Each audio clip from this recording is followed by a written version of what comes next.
This time we are pleased to be joined by third-year Alderson Broaddus head coach Travis Everhart.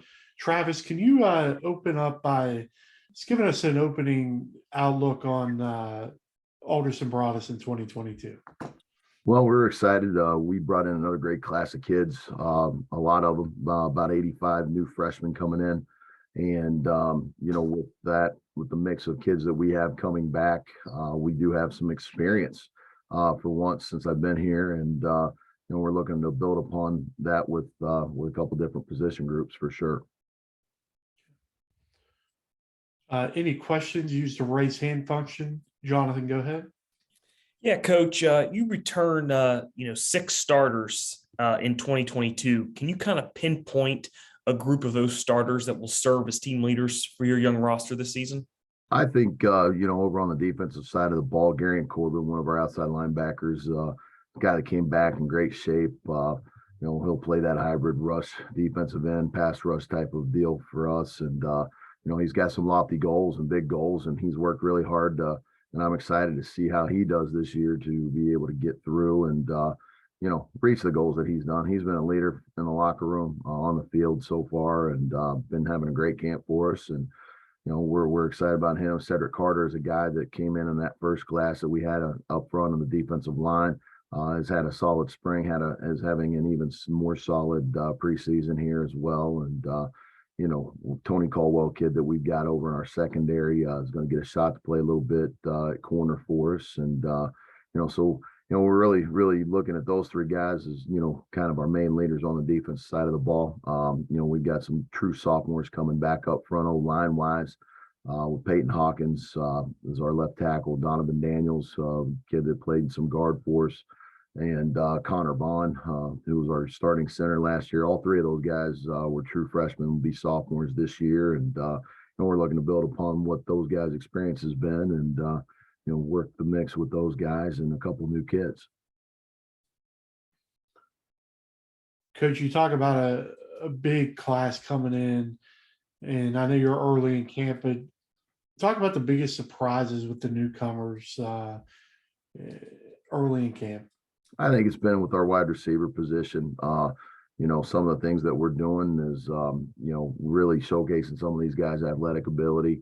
We're working on getting our quarterbacks and our receivers in sync a little bit here, and they've been doing a good job.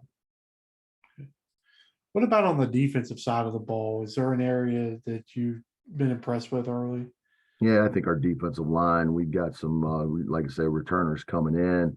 Our young kids, we have, size and length, and length's the name of the game right now. And, with our guys up in the box with those defensive linemen, we got a few guys that are, in that 6'4", 6'5" range that, we're going to have some young ones, but they're going to be ready to play and contribute right away for us. Jonathan, you got one more?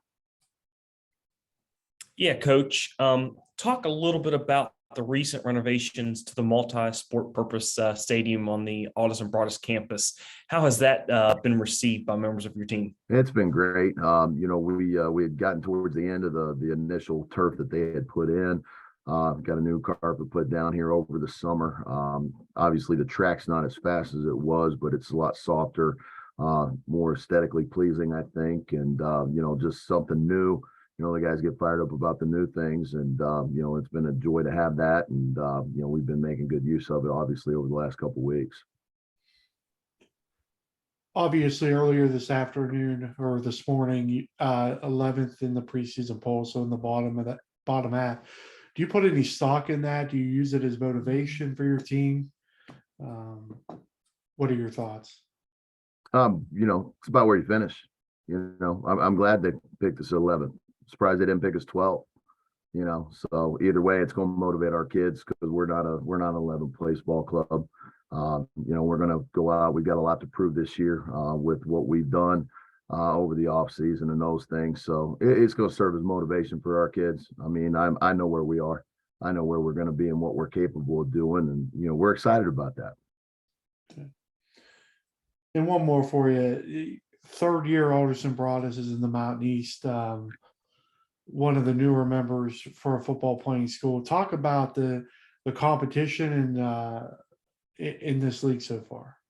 Yeah, no, it's great. You know, I was in the Mountain East when I was at University of Charleston, West Virginia State. So it's spent a number of years in the conference myself.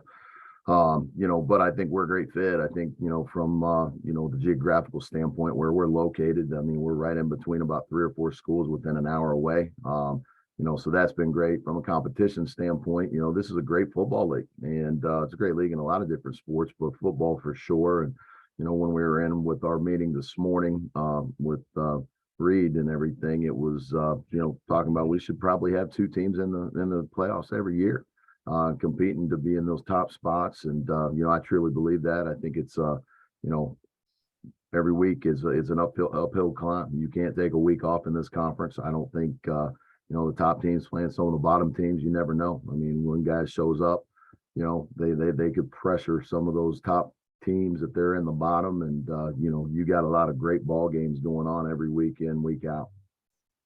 Okay. Thank you, Coach. We appreciate you joining us today, and good luck this season. Thank you.